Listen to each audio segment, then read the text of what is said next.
The morning after Celia made her decision about the pregnancy, she came back to our house from the base. She had the divorce papers with her, already signed and approved by her superior officer. The bright red approved stamp on the thin document was like a stain, impossible to ignore. Her expression was completely blank, and her voice was utterly devoid of feeling. "I was going to wait until you were feeling better to file the papers," she said, "but Marcus got back early from his studies abroad, so—" The divorce was moving ahead so quickly that I had to clench my jaw to keep from grinning. I deliberately made a small frown just to hide how pleased I was. "I understand," I replied casually. "It was an arranged marriage, after all. You can't force these things." She looked a little guilty as she handed me a property transfer deed. "I know I haven't been fair to you, so I'm willing to walk away with absolutely nothing.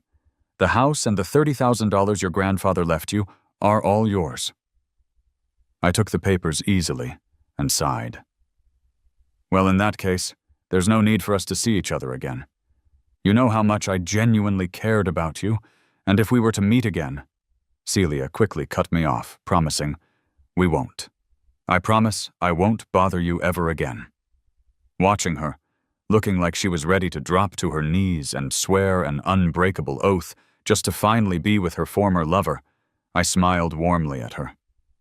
"In that case, I genuinely wish you and Mr. Marcus a long and happy life together." Celia seemed so relieved that I wasn't going to make any trouble. A smile, one I hadn't seen in years, spread across her face as she quickly got up to start packing her things. This house had been a wedding gift from Celia's grandfather. It was worth a huge amount, practically priceless based on the current market value. The fact that she was leaving it to me, plus the $30,000, meant I had the initial money to start my own business. My uncle always used to tell me, "Getting married isn't the only path for a man's life. If you're brave enough to work hard and keep pushing forward, things will always turn out well." With the country's economy opening up, the government was encouraging people to open their own small businesses. This was my perfect opportunity. After Celia finished packing, she saw the smile on my face and looked somewhat taken aback. "I'm leaving. Aren't you sad at all?" I quickly wiped the smile away and stood up to hand her the last of her luggage. "What's there to be sad about? You're going off to find your happiness, not to prison." Celia frowned slightly and sighed. "Daniel, you don't have to pretend you don't care. I understand." I forced a completely fake smile and gently pushed her toward the door. "You really should go. Don't you need to go pick Marcus up from the train station?" Seeing how cooperative I was being, a deep feeling of guilt and pity filled her eyes. "Daniel," she said, quietly, "I truly hope you find your own happiness." I simply nodded and walked her out of the front yard. As Celia walked away, she looked lighter and more carefree than I had ever seen her. I shook off the odd feeling that came over me, looked at the roses blooming all over the yard and the keys in my hand, and slammed the door shut with a strong sense of satisfaction. Perfect, I thought. I was finally free too. After the divorce was finalized, I immediately got rid of everything that belonged to her, cut off contact with our mutual relatives, and sold my position at the government office to an acquaintance in the neighborhood. With all of that taken care of, I started planning the opening of my new shop. 3 months later, on the day my clothing store officially opened, I got a call from a voice that sounded both familiar and strange. It was familiar because during my 5 years of marriage to Celia, this man would occasionally call, asking for her in a polite, gentle tone. It was strange because I had never actually met him. He was the one that got away, the man Celia secretly loved but could never have. His voice was as calm and gentle as ever. "Is this Daniel? I'm so sorry, I didn't mean to call you. Celia told me not to bother you, but I honestly had no other choice.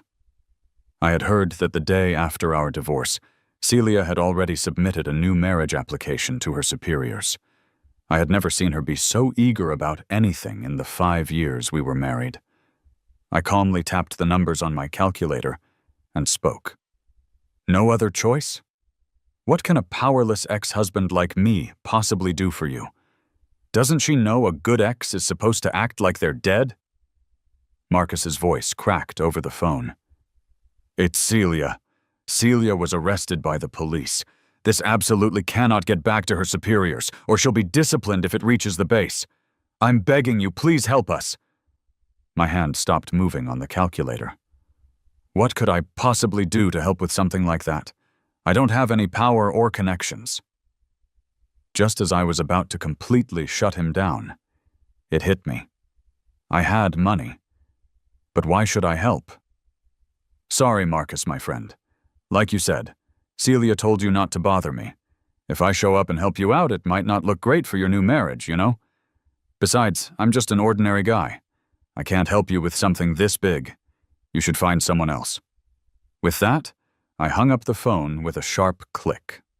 Celia and I had a childhood betrothal, an arranged marriage set up by our families. I was a wild kid who hated studying and only liked drawing and sketching with my uncle, who was a designer. My parents could never control me. But Celia was different. She was known around the military compound as a model student, pretty, athletic, and as fast on the track as she was sharp in the classroom. I'd had a huge crush on her since we were kids, and I always listened to whatever she told me to do. My parents couldn't handle me. They'd ask Celia to step in. But then she went to a military academy out of state, and my uncle, against the whole family's wishes, took me to LA to study design. We completely lost touch. I truly thought our lives would never cross again. But our families insisted that a marriage arranged by the older generation couldn't be broken, and they decided to set us up. I still remember the day we met again. The river flowed like silk under the bridge in that charming old town. The girl from my memory, with the white shirt and high ponytail, had blossomed into a stunning, elegant woman. It felt like an electric shock right to my heart, a tingling warmth. That day, I asked her seriously, "Do you really want to marry me?" She ruffled my hair, just like she did when we were kids, and smiled affectionately. "What? You don't want to marry your Celia anymore?" Of course I did. Both our families were happy to see it happen. We got married soon after. After the wedding, we got along great. In the bedroom, we were terrifyingly compatible. The thing is, she only asked if I wanted to marry her. She never told me that she, in fact, didn't want to marry me. In our 4th year of marriage, I found a small storage box in our room. Inside were 4 exquisitely wrapped gift boxes. I thought they were a surprise from Celia for me. I opened them excitedly, only to find a small card inside with another man's name on it. "I'll secretly save up all my love for the brightest star in my heart. Marcus." My heart plummeted. The blood froze in my veins. Marcus? Who was Marcus? And who had she been saving 4 years' worth of gifts for? Celia was out on an overnight mission that night. I sat on the edge of the bed and thought all night long. The next morning she returned, looking exhausted from her trip. I held the gift boxes up to her, demanding an explanation. She just stared at me, silent. Finally, she spoke. "He's a boy I like. He was a younger student of mine at the state university. But it's impossible between us. He went abroad." Time stood still. In that moment, I felt a betrayal, unlike any I had ever known. "So that's why you married me?" She lowered her head in a silent admission. After a long pause, Celia slowly looked up at me. "Things are good now, aren't they? Why dwell on all this?" Disappointment completely washed over me. I looked at the neatly arranged postmarks on the table and actually laughed at myself. So every time you had me rush to the post office for those special stamps, the letters you so carefully mailed, they were all for him? Celia didn't deny it. That day I smashed all 4 of those gift boxes and threw a massive tantrum. From that point on, Celia and I started giving each other the silent treatment more and more often. But fate has a twisted sense of humor. One day, about 3 months later, Celia was eating some tart fruit when she suddenly got sharp stomach pains. A trip to the hospital revealed she was pregnant. That day, I thought long and hard. I didn't want my child to be born into an unhappy family. I put the ultrasound picture on the table, hoping to give us a chance to reconcile. When Celia came home, she hugged me and wouldn't let go. "I'm going to be a mom. I'm having a baby. We're finally having a baby." The setting sun streamed through the window, illuminating her joyful, beautiful face. I truly thought that from then on, she would put aside those inappropriate feelings for the sake of our child. But Celia disappointed me again. When she was 5 months pregnant, I found a 5th gift she had prepared for Marcus in a storage closet, along with a handwritten letter. The letter said that Marcus was coming back, and Celia had replied that she would always be waiting for him, right where she was.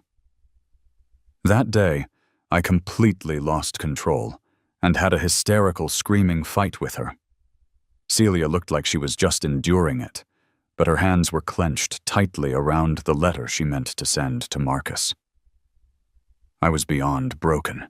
In the heat of the moment, Celia's face suddenly went pale, and she clutched her stomach. On the way to the hospital, I apologized over and over, the regret in my eyes deepening. "It's all my fault.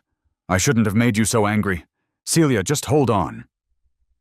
Her words were one thing, but on the way to the hospital, she made me pull over so she could run into the post office and mail that letter to her precious old flame. They saved the baby, but the doctor said we had gotten there a little too late. There was a high probability the child wouldn't be born completely healthy. I looked at Celia, who was standing there with an innocent expression, and a deep hatred rose within me. All my pent-up emotions finally exploded. I started smashing everything I could get my hands on. After I had vented, my eyes were bloodshot and my voice trembled from suppressed sobs. "Did you hear that? Because you had to mail a letter to your old flame. This perfectly healthy baby might be born with a disability. It's all your fault." Celia absorbed my fury, guiltily trying to comfort me. "It's all my fault. I was wrong. I'm so sorry, Daniel. Hit me, yell at me. I won't fight back." Looking at her face, I just felt she was being utterly fake. It was disgusting.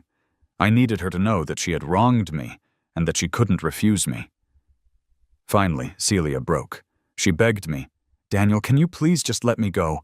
I can't take this anymore. This isn't the life I want." I let out a cold laugh, tears welling in my eyes.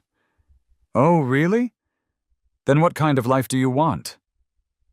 A flicker of nostalgia crossed Celia's face, her gaze falling on an envelope on the table.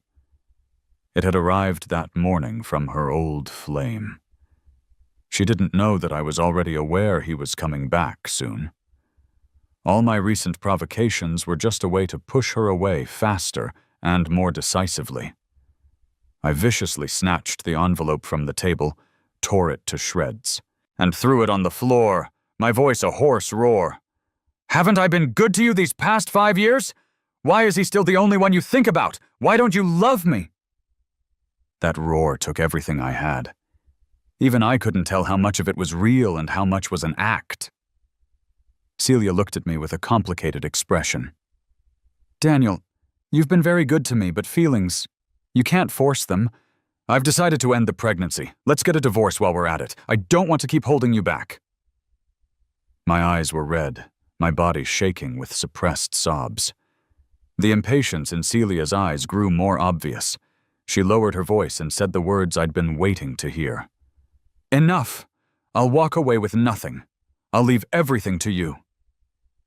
With that, unable to stand my crying any longer, she slammed the door and left.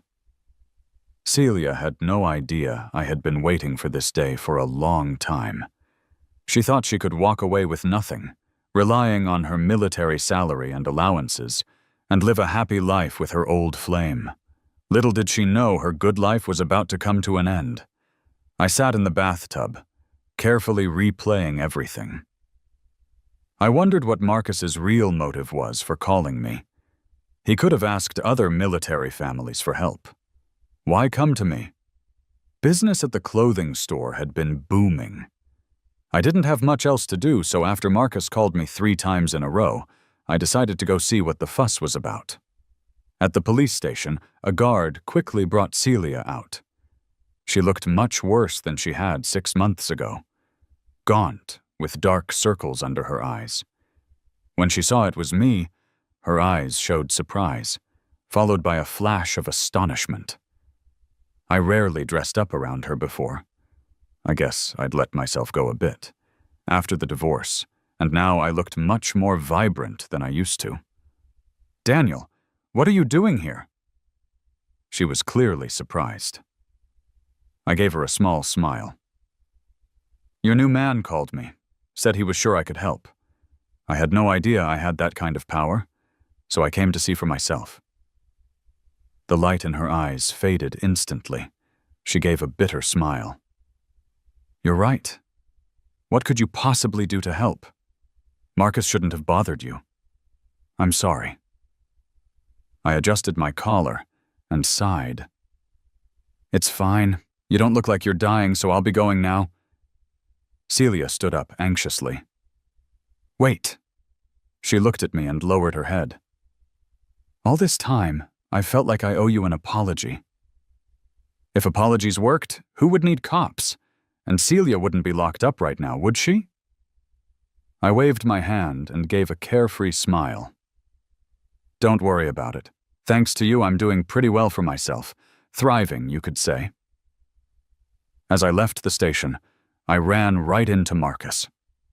I recognized him instantly. He was handsome, with a gentle, refined air, as calm as a still lake. We were complete opposites. No wonder that after 5 years of living with me, Celia's heart and mind were still full of him. I had no interest in making small talk with my ex-wife's current partner, so I turned to leave. But he hurried over, his eyes moist, looking like he'd found his savior. "Daniel, is that you? I can't believe you actually came. I'm so happy. You have no idea. Celia's in here because of me. It's all my fault she's in trouble." I had already guessed as much. After all, while Celia might have been unfaithful, she always had a strong sense of right and wrong when it came to major issues. I replied dismissively, "Is that so?" Hearing me respond, Marcus's eyes lit up, and he began to plead. "So, Daniel, can you please help Celia?" I was curious what he was up to, so I smiled and asked, "How can I help?" Marcus frowned, looking troubled and guilty. "Well, Celia told me that when you divorced, she left all her assets to you. As you know, I just got back to the country, and it wasn't easy for my family to support me while I was away. Now I send half of Celia's monthly allowance back home, and the rest isn't enough for us to live on. I had to resort to some speculative trading, and that's how Celia got arrested. I heard you opened a store and are doing really well. Giving some money back to Celia should be simple for you, right?" I laughed. So that's why Marcus called me. This was his angle. It made sense. Without her money, Celia was just a captain with a title, struggling to make ends meet. Of course, Marcus would be feeling the pinch. I looked at the meek-acting Marcus and replied matter-of-factly, "Whoa there, buddy. What do you mean, give it back? The divorce decree is very clear. That money was compensation Celia gave me. Think about it. If I hadn't stepped aside for you two, would you be living so happily together right now?" Marcus's face stiffened, and a strained smile appeared on his lips. Yes, you're right. Celia and I are together all thanks to you. But we're really in a tough spot now. You used to love her so much. You wouldn't want to see her suffering in jail, would you? I widened my eyes in mock surprise. That long? Won't that interfere with her duties at the base? Marcus waved his hand dismissively. Oh, that's no problem. I already requested leave for her. I looked at him, slowly exhaled, and smiled. Well, that's wonderful. To be honest, I was worried about Celia suffering in jail, but seeing how thoughtful and prepared you are, I can rest easy. I'm sure this experience will only make your relationship stronger. Marcus saw that I wasn't going to give him any money and was completely stonewalling him. I don't know what went through his head, but he steeled himself and, in front of everyone, dropped to his knees with a thud. Daniel, please, just help us. I'm begging you. There were a lot of people coming and going, and all eyes were suddenly on me. I almost burst out laughing. I bent down to help him up, feigning difficulty. Hey, what is this? The other man kneeling before the ex-husband? That's not how it works. Fine, I'll help. Is that what you want?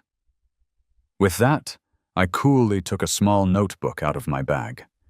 I wrote down a phone number for Marcus. This is the number for the director of the clothing factory I work with. I remember Celia saying you studied fashion design abroad. So you draw up your designs, take them to the factory for samples, and then sell them in my shop. I won't charge you anything. I'll help you sell them. How about that? Marcus hadn't expected my help to involve him actually working for a living. His face instantly turned pale, and he looked at me with resentment. Daniel, Celia gave you so much money. You have to show some decency, even if it's just for her sake. How can you take it all? Don't you know that was all her hard-earned money? Before I could answer, he continued, I don't care. You have to give me $20,000 today, and your new store, I get half the profits. His greed was so blatant it was almost comical. He really just wanted to lie back and make easy money. But I'm not Celia. I wasn't going to indulge him. I slapped his hand away from my arm, my voice cold. Here's the number. Take it if you want it. If not, get lost. I grabbed my bag and turned to leave. Marcus yelled after me, Daniel, are you just holding a grudge because Celia married me? Let me tell you, you can't force love. Hating me won't do you any good. He and Celia truly were a match made in heaven. They both said the exact same thing. You can't force love. But what about basic ethics and morality? A married woman and a single man professing their love across an ocean, just plugging their ears and pretending it's fine. It was laughable. I stopped and turned back with a smile. You're overthinking it. And instead of trying to get money from me, you should probably think about whether you've done anything illegal that might drag Celia down with you. If you get her kicked out of the military one day, you two will really be broke. Marcus snorted, his face ugly. You don't need to worry about that. Celia is brilliant. She's about to be promoted to major. A faint smile touched my lips as I left the police station without another glance back. Celia was brilliant, but she was so blinded by him that she'd chosen a man with no common sense. It was only a matter of time before things went south for her. As the days passed, my clothing store got on track. I hired someone to manage it, freeing me up to focus on design. One day, when I went to the factory to drop off some new sketches, one of the workers started talking to me about Marcus. Mr. Daniel, I heard you were the one who introduced that Marcus to the factory. His designs are gorgeous.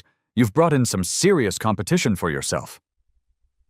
I looked up and was surprised to see that more than half the workshop was producing clothes from Marcus's designs. Where did he get the money for such a big order? Oh, he's loaded.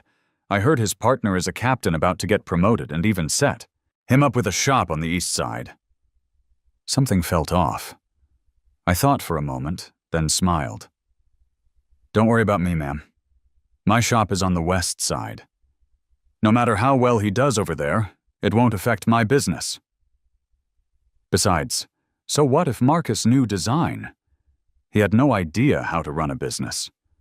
Placing such a huge order at once with autumn just around the corner? Who was going to buy summer clothes? And where did he get the money for the shop? I didn't dwell on it. When the autumn winds began to blow, Marcus showed up at my store, clutching a pile of clothes, his eyes red. Daniel, can you help me? I really can't sell these clothes. You said before you'd help me sell them for free. Does that offer still stand? I blinked and smiled innocently. I'm sorry, Marcus. My store is about to stock autumn wear. There's no room for your summer collection. He sat down on the floor in a panic, holding his clothes. I don't care. If you don't let me sell my clothes here today, I'm not getting up. Daniel, you took all the money, and now Celia and I are about to go under. You'd just watch us drown. You have no conscience. He was so angry he started to choke up, sitting on the floor and wiping his eyes like a child. I looked at him calmly. Marcus, let's get something straight. Celia abandoned her husband and child to chase what she called love.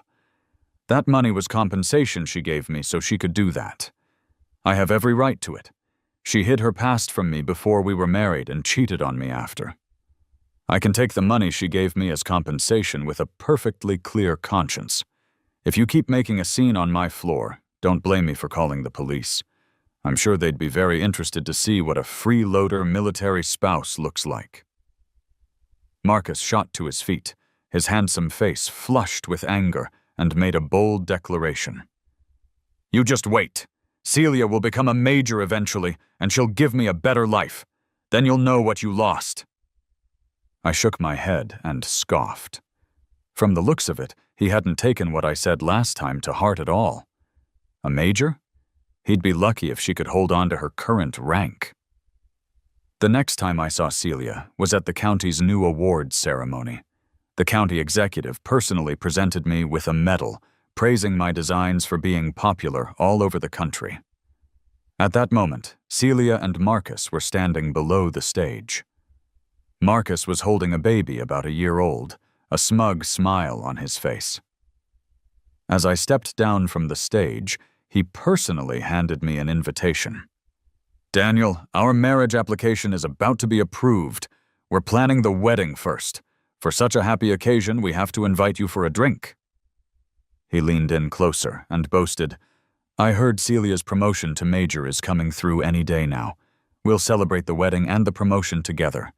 You'll grace us with your presence, won't you? I smiled faintly. Oh? It's taking that long? Could it be the transfer? Wasn't approved? And why combine the wedding and the promotion party? Short on cash? I'd heard Marcus's clothing store was doing terribly. It wasn't that his designs were bad. It was that he had apparently taken out a loan from a loan shark to fund his last season's collection.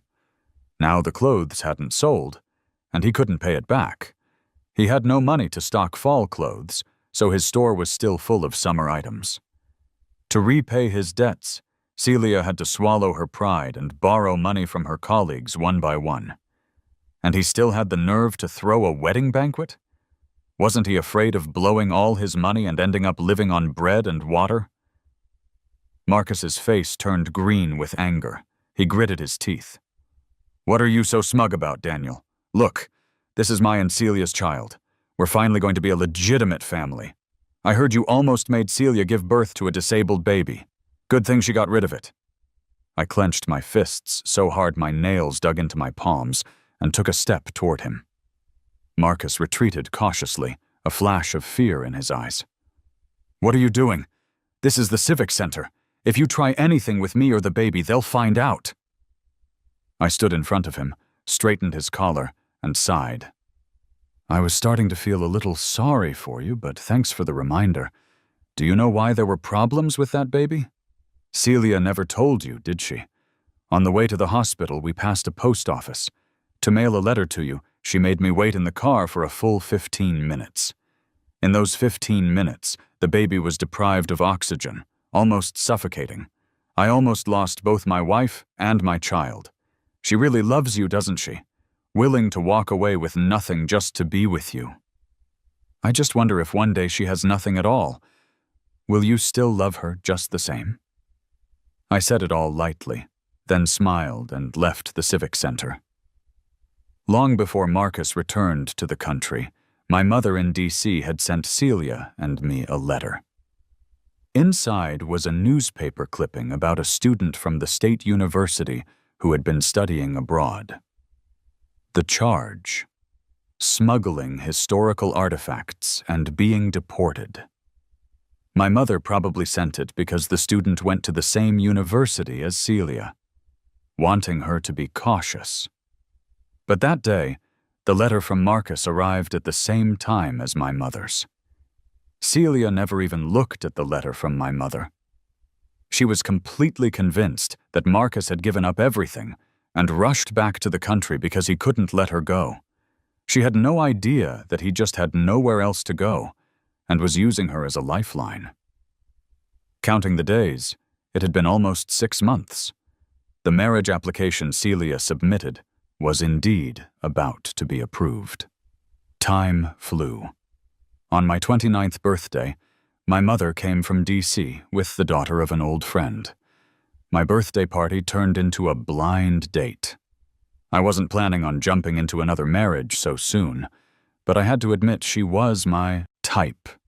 Beautiful, graceful, and a well-known project manager at a research institute. My mother said her family background was clean, she was gentle, and she treated everyone with politeness and kindness. Her only flaw was that her father had recently passed away, leaving her family without a patriarch. But to me, that wasn't a flaw. I was upfront about my previous marriage and told her I was willing to date her with the intention of marriage. She smiled. I heard this is how the younger generation dates now. I didn't expect to experience it so soon. At the same time, the results of Celia and Marcus's marriage application came back. The decision was not approved. Marcus, hiding the truth, kept tearfully demanding an explanation from Celia.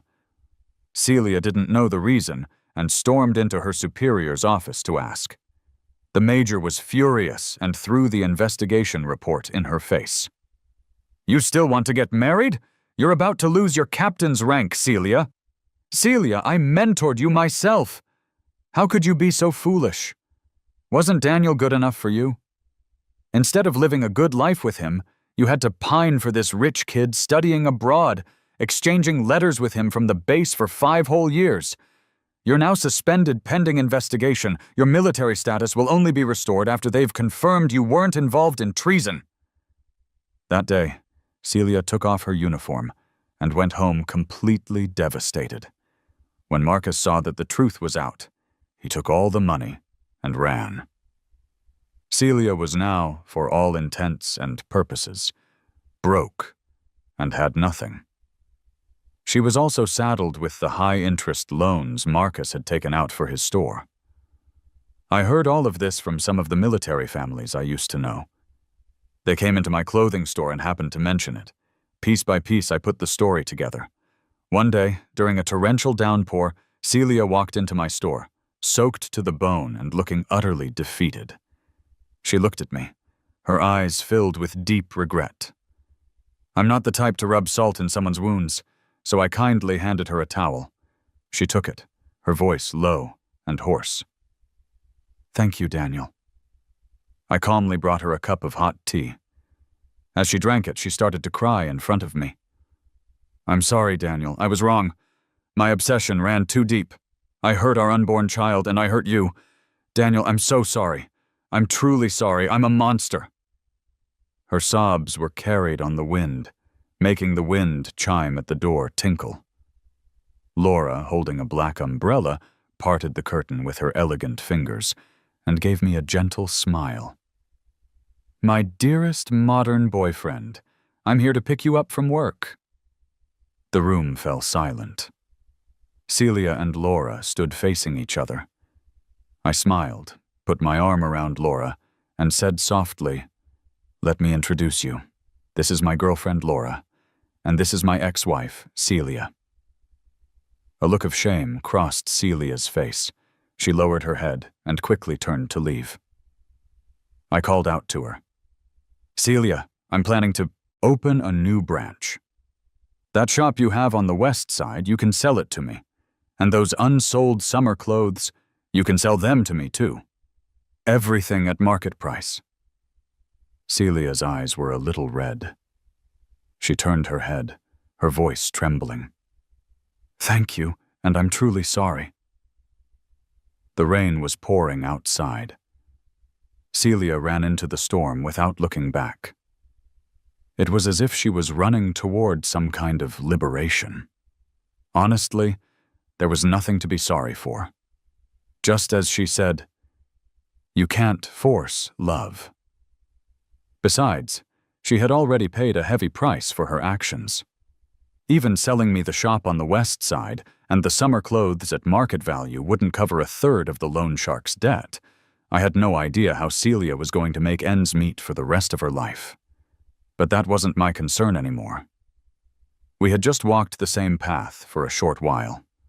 The rain had stopped, and we had gone our separate ways. After the store's business stabilized, I handed everything over to my manager and took Laura on a trip down south. Later, Laura and I had a grand wedding, and I invited every employee from the factory. On a hot summer night that smelled of soda pop, we laughed and celebrated under the lights, toasting the success of the clothes the workers had made, and toasting my wedding. Oh right, I'm now a nationally famous clothing factory owner. The clothes I design are sold all over the world, known both at home and abroad. What my uncle told me when I was 15 still influences me to this day. As long as you dare to try and dare to work hard, as long as you bravely move forward.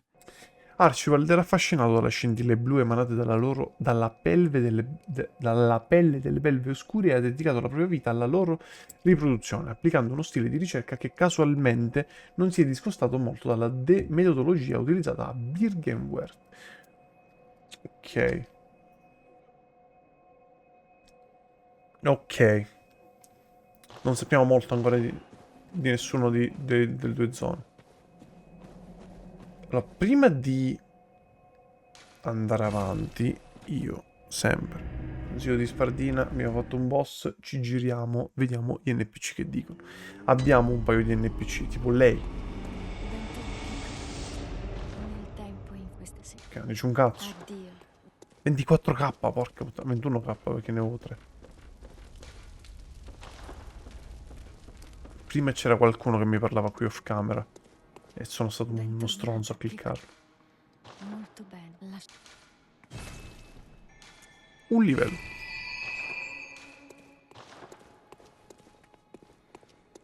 Ora. Vediamo Yosef se ci dice qualcosa.